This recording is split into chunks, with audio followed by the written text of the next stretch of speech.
Bismillahirrahmanirrahim. Assalamualaikum warahmatullahi wabarakatuh.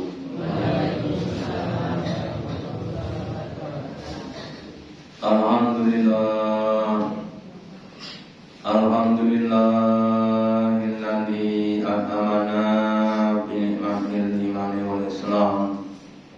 Asyhadu an la ilaha illallah wahdahu la syarika lah wa asyhadu anna Muhammadan abduhu wa rasuluhu la nabiyya wa la rasula ba'da. Allahumma sholli ala Muhammad wa ala ali Muhammad kama shallaita ala ali Ibrahim innaka Hamidum Majid. Wa barik ala Muhammad wa ala ali Muhammad kama barakta ala ali Ibrahim innaka Hamidum Majid. Qala Allahu ta'ala fi kitabihil karim. A'udzu billahi minasy syaithanir rajim. Ya ayyuhalladzina amanu ittaqullaha haqqa tuqatih wa la tamutunna illa wa antum muslimun. Bapak Ibu yang dirahmati Allah, yang pertama dan utama, marilah kita selalu meningkatkan, menambahi kesyukuran kita, keimanan dan ketakwaan kita kepada Allah Ta'ala dengan menjalankan perintah dan menjalankan larangannya. Kemudian salah satu dari perintah Allah adalah memakmurkan masjid. Ketika Nabi hijrah dari Mekah ke Madinah, maka yang pertama dipikirkan adalah bagaimana membuat masjid, bukan membuat istana. Maka kemudian Nabi membuat masjid yang pernah ke sana, yaitu namanya Masjid Quba, masjid di kota Madinah, sebagai masjid yang dibangun oleh Nabi di kota Madinah. Nah, kemudian kalau kita cermati pada zaman sekarang, alhamdulillah masjid sekarang sudah banyak dibangun oleh orang-orang beriman, bahkan di negara Eropa mulai dari Inggris, Jerman sudah banyak dibangun masjid dan sebagainya. Terus sebelumnya kita mengingatkan tentang panggilan orang yang membuat masjid. Sebelum ada masjid, Bapak Ibu, Nabi itu sholatnya sampai di kandang kambing atau kandang wedus. Kenapa? Karena belum ada masjid. Nah, setelah karena Nabi mau bikin kalau guna masjid. Nabi pernah sholat di tempat penambatan kambing sebelum dibangun masjid. Yang orang Singapura pakai sebelum ada masjid ini memang eleng-eleng. Ben sholatnya dan mudi ngasih dan mudi baru. Kalian kan? Di rumahnya Pak Bukandan, Mbak Pandan kan untuk masjid itu Kenapa? Karena memang belum ada masjid. Sementara di tetangga kita di Kidul Pasar kan sudah ada masjid. Alhamdulillah, Allah yang memerintah masjid untuk sholat bersama. Kemudian orang-orang yang membangun masjid, maka pahalanya adalah akan dibuatkan mahligai di surga sana. Nabi bersabda, man Allahu lahu baitan fil jannah. Barang siapa yang dia membangun masjid di dunia, tujuannya untuk Allah, bukan untuk pamer, bukan tapi untuk apa? Ta'ala. Maka Allah akan membikin bagi dia baitan, rumah, di mana mahlige, rumah yang besar, rumah yang indah, rumah yang lap di sana. Ya, bahkan ada orang selama hidupnya pernah membangun 100 masjid, itu dari pondasi sampai menyerahkan kunci 100 masjid. Itu kira-kira berapa biaya Bapak Ibu? Lama kita sebenarnya itu niatan minimal itu untuk nyumbang pembangunan masjid itu minimal. Supaya kita mendapatkan banyak masjid tadi. Terus kemudian ada orang yang berkata, ya Pak Ibu, sa'angel-angeli, sa'abot-abote, sa'rekosone wong gawe masjid niku rekoso wong sing memakmurkan masjid. Gitu Pak, gitu. Bangun masjid entek 3 miliar umpama selama 1 tahun umpama, ya. Tapi memang tidak cukup 1 miliar, ya. Coba kita hitung sejak sini berdiri sampai sekarang kira-kira berapa miliar yang kita keluarkan Bapak Ibu.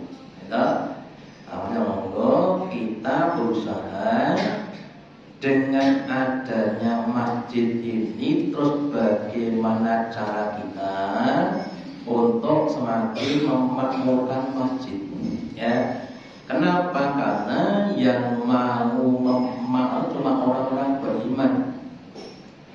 Di dalam surah Allah dikatakan bahwa makanal musyrikina ayyamuhum, bahwa orang-orang non-Islam yang kafir yang seperti itu, ya dia tidak akan memakmurkan masjid. Kenapa? Karena dia bukan orang Islam. Nah, terus yang mana siapa yang memakmurkan masjid adalah orang-orang yang beriman, ya. Innama ya'lamu adalah man ana beliau al-asr. Sesungguhnya tiada lain orang yang mau, yang mampu memakmurkan masjid itu, ya orang-orang yang dia iman dan akhir, yang dia punya harapan akan mendapatkan orang sana, ya.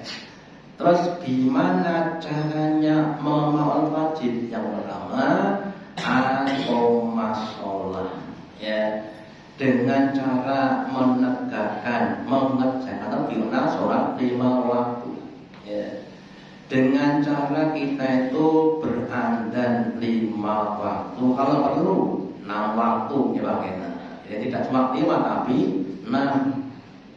5 yang wajib, 1 yang sunnah, ya. Bahkan ada masjid itu adanya cuma 2 kali. Nama Pak, maghrib dan isya, subuh dorong tangi, zuhur kerja, ya, asar kerja, ya. Atau bahkan 3 kali tambah subuh, ya. Nah, monggo sekali lagi, siapapun yang menjadi pengurus masjid diusahakan diandani 5 kali. Lah ada apa? Anda itu panggilan untuk sholat berjamaah, ya. Makanya bagi yang lain ketika dikumandangkan adzan, monggo terus datang di masjid untuk sholat berjamaah.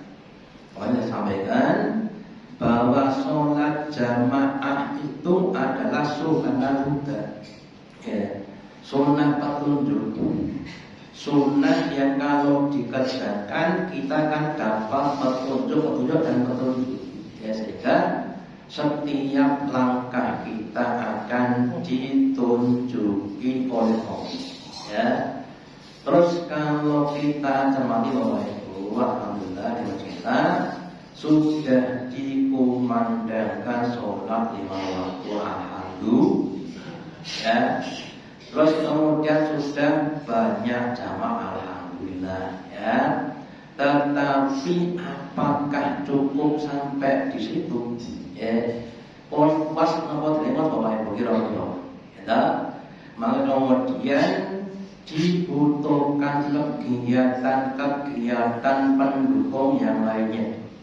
Ya, kalau kita cermati di masjid-masjid yang sana namanya masjid modern, ya, masjid yang dikelola dengan manajemen yang modern. Contohnya, ya, mulai dari masjid Jogokarian, yang adalah masjid biasa, tidak punya nilai lebih, ya. Terus dikelola jadi masjid yang semakin hidup, ya. Bahkan sekarang macam itu adalah masjid yang sudah mampu memberikan bantuan kepada jamaahnya, ya. Yang putranya tidak sekolah karena tidak punya uang di sekolah privat, ya. Bahkan sudah punya namanya badan usaha masjid, ya. Bahkan beliau sadar almarhum berkata, kalau masjid itu belum bisa memberikan dampak pada lingkungannya, APE ditutup mau masjid, jadi itu sampai begitu, ya. Juga yang di Sukarno namanya Masjid Sejuta Pemuda, ya. Yang ada para pemuda-pemuda, atau yang di Pontianak Masjid Munzalat, sampai ini jamaah niku dijemput ten omah ngangge mobil, Pak. Nggih, ulama sholat berjamaah, ya. Atau Masjid Al-Falah Taqi, ya, itu adalah masjid yang sudah mampu untuk mandi, ya. Kalau mungkin sebagian tidak dikatakan, lah kan butuh duit, kita pakai ibu kita, ya. Memang Jerbasuki mau beliau, ya Pak. Makanya kemudian kita pelajari dari mana masjid tadi mendapatkan dana, ya. Yang mau ibu jalan nasional itu biasanya orang cuma mikir, ya, asalnya dana dari kota infak di masjid-masjid. Kita bagian ini Mas Agus, ya.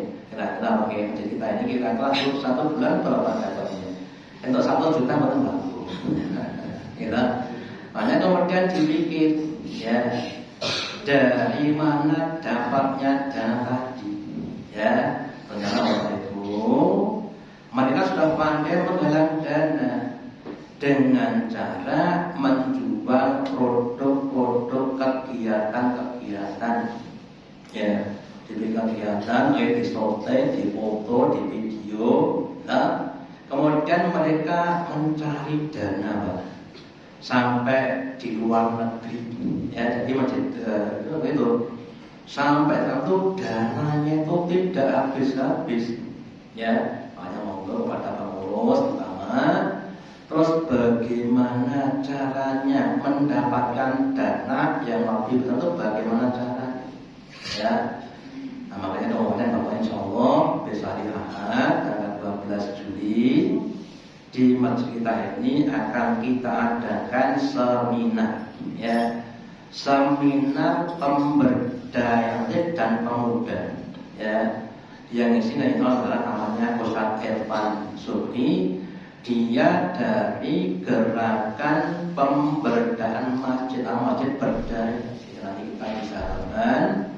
Beliau akan memberikan trik-trik, ya, cara-cara bagaimana mengembangkan jamaah, ya, caranya untuk menggalang dana dan sebagainya. Makanya kepada yang pertama takmir masjid, monggo jalan hadirnya, ya. Yang kedua pengurus masjid, monggo hadir. Yang ketiga siapapun orangnya yang peduli dengan perkembangan masjid, ya. Jangan sampai Pak yang mengaku masjid cuma ada 1 orang, namanya Masjid Raden Ngabri, gitu.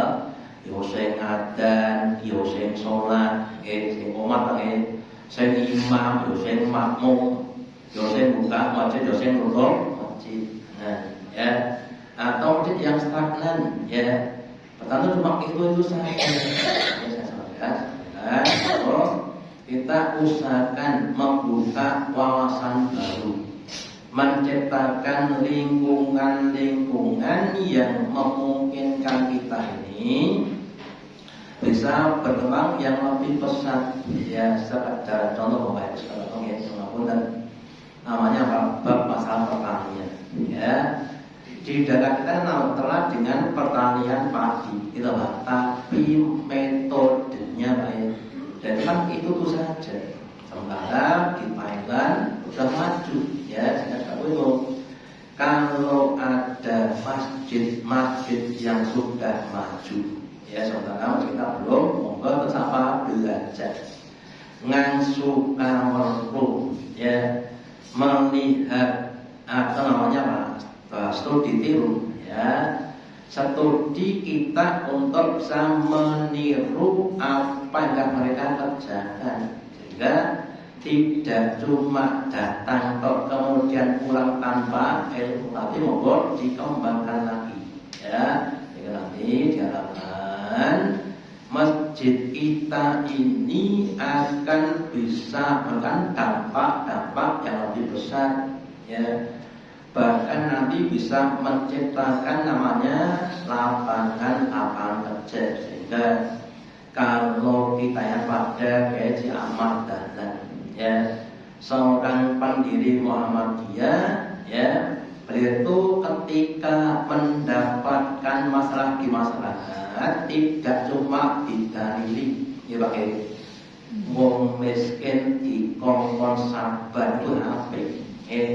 Lalu kalau cuma kong sabar terus kan tidak sabar mungkin, kita didit sabar, ada sabar menit, ya. Kemudian lama-lama kan sabarnya hilang, ya. Kemudian kalau ada namanya kecerdasan sosial, adanya kepedulian supaya bisa mengatasi masalah tidak cuma dengan edukasi. Itu mungkin nanti kalau bisa, ya, kita kembangkan masjid bukan seperti masjid itu. Kalau sekali lagi serba sukimo bio, soalnya ada biayanya, ada pengorbanannya. Cuma kita begitu, ya. Yang punya uang mau dengan uangnya, ya. Yang punya tanah mau dengan tenaga dan sebagainya tadi, sehingga semua bisa berkontribusi untuk pembangunan masjid, ya. Terus saya ingatkan lagi, tadi saya sampaikan bahwa salah satu cara untuk memakmurkan masjid adalah dengan sholat berjamaah. Kemudian saya harapkan Bapak Ibu kepada kita semuanya, ya, diusahakan untuk bisa sholat berjamaah. Kalau bisa ya 5 kali, nggak bisa 4 kali, nggak bisa 2 kali, nggak bisa sekali, nggak bisa sampai istighfar. Ya, kita begitu. Ya, kita ingat lagi betapa banyaknya orang-orang yang sholat berjamaah, ya. Mulai dari rumahnya melangkahkan kakinya kanan kiri, ya, sebenarnya itu sebagai suatu pahala. Bahkan Nabi sabdakan orang itu ketika datang di masjid melangkahkan kakinya, kaki kanan akan meningkatkan derajat yang akan menghapus dosa, sehingga semakin banyak langkah-langkahnya akan semakin tinggi derajat dan semakin banyak yang dihapuskan tadi, ya. Kemudian kepada yang mau mengenal saya, monggo diusahakan untuk bisa memimpin sholat dengan baik. Pertama tentang sholat diperhatikan, sehingga saya juga kepada jamaah seberat monggo sopnya dibetulkan, ya, diluruskan, dirapatkan supaya sedang lebih baik, ya.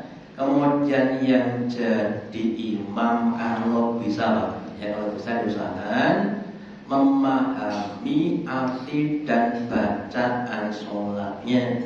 Kenapa? Karena Nabi sabda, tema menekankan bahwa sholat itu kan intinya adalah zikrullah.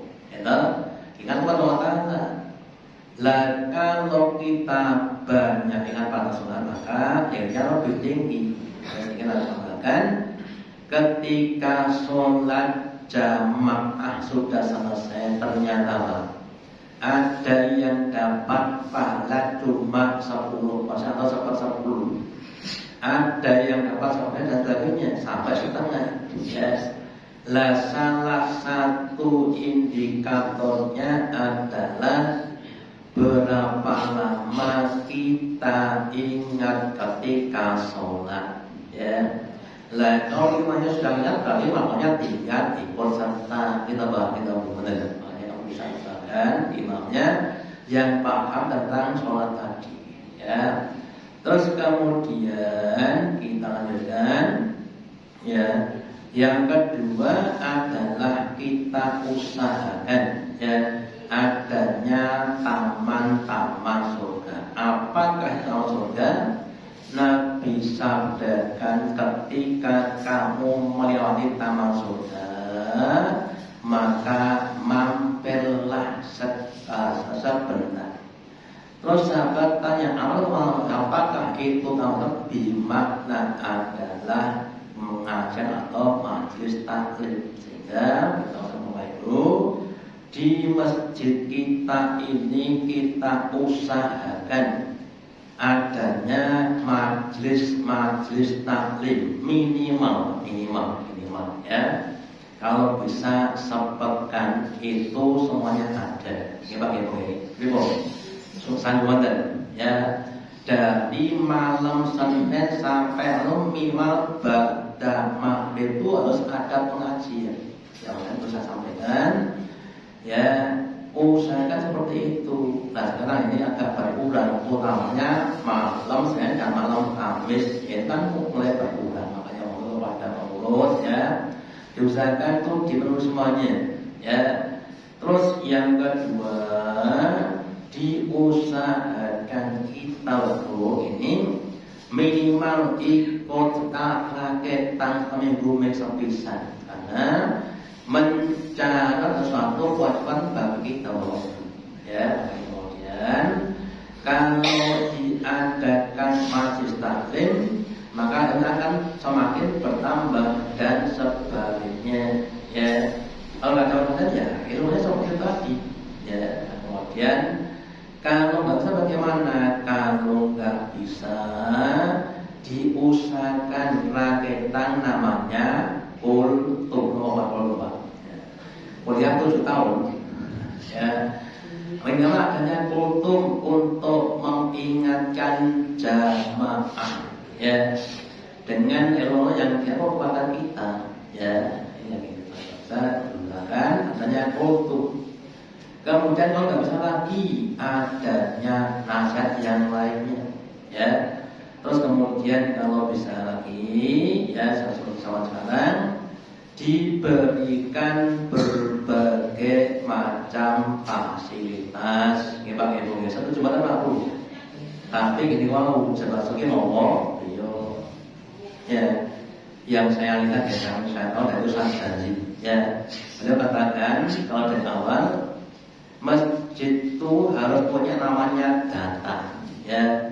Ada data jumlah penduduk, ada data yang agamanya Islam, ada data yang sudah kemudian yang belum masjid ya. Terus dihitung biaya masjid 1 bulan, mulai dari listrik dan itu kemudian dihitung di jumlah ya. Dibagi dengan jumlah jamaah umpamanya biayanya 5 juta, terus orangnya 100 ya, berarti satu orang itu biayanya 50.000 per bulan ya. Terus kita berapa kita tahu Pak Ibu ya. Kalau kurang berarti kita orang yang ditanggung. Kalau lebih orang yang menanggung. Terus dibuat satu pertanyaan ya. tangan di atas itu dua tangan di bawah terus diasuh ya. Sekali kita kan akan semakin semangat untuk bersesuatu caranya Bapak Ibu. Kemudian saya sampaikan terus diciptakan kegiatan-kegiatan yang punya nilai lebih. Contoh saja itu di masjid di daerah Toril itu sudah diadakan hari dolanan bagi anak-anak. Nanti setiap satu hari seperti itu diadakan dolanan untuk anak-anak, ya. Sehingga anak itu ketika dolanan ya di situ tadi, ya. Sehingga ketika dolanan mereka sudah sadar anak-anak kalau main hari ini di ini ya jam ini ya disusulkan apa dolanan kan, ya. Atau yang di mana di Bekasi ya atau di Jalan itu ada masjid untuk lansia ya. Enten jenenge alat untuk senam, gitu. Dikasih senam bapak-bapak itu yang usianya dari 50 tahun ke atas supaya sepuh tapi tetap kuat untuk ya. Atau yang lainnya ya memang kita harapkan lagi terutama para pengurusnya monggo disiapkan direncanakan ya. Bagaimana memanage yang lebih baik tadi ya. Jangan hanya masjid niku ramene nek mau Ramadan dan Idul Adha ya, pada itu senyap ya. Dan juga mau saja jangan obor memang dari obor sejati yang terus menerangi tadi ya. Itu memang nanti dibutuhkan orang-orang yang ikhlas punya visi ke depan ya. Sekali lagi apa yang kita kerjakan itu kalau kita niati dengan ikhlas, insyaallah Allah akan bantu pada kita ya. Tapi kalau kita tidak ikhlas ya, kalau tidak bantu keluarga kita, akhirnya akan jadi stagnan ya. Kemudian masjid yang tadi sampaikan akan menjadi masjid yang mati. Ya Allah yang kira semuanya terus saja. Monggo kita berusaha untuk memahat dengan ikhlas ya. Terus jangan sampai putus asa ya. Kalau nggak nanti kita cari ilmu dan sebagainya tadi. Jawaban Bapak Ibu semuanya ya. Monggo kita semakin aktif untuk beramal, utamanya untuk memakmurkan masjid, dan semoga masjid kita menjadi masjid yang lebih makmur, lebih sejahtera, bisa memberikan dampak-dampak positif dan semoga masjid yang lain juga begitu ya. Sehingga nanti ke depan diharapkan masjid-masjid itu akan menjadi tempat-tempat yang menyenangkan kepada jamaah ya. Bukan seperti dulu ya. Kalau dalam bahasa itu Pak, masjid itu nama artinya masjid itu bahasa itu nama apa bahasa mosque ya. Itu dari mus itu bermakna nyamuk. Jadi Bapak Ibu dulu ya, masjid zaman dulu itu biasanya letaknya di sebelah kuburan supaya tidak maju gitu. Makanya sekarang ya masjid di semoga dapat lagi masjid semakin makmur dan masalahnya sehingga kita akan jadi orang-orang yang bisa memakai masjid dengan ikhlas dan istiqomah sampai husnul khotimah. Allahumma taqabbal minna innaka antas samiul wa tub alaina innaka antas tawwabur rahim. Wassalamualaikum warahmatullahi wabarakatuh.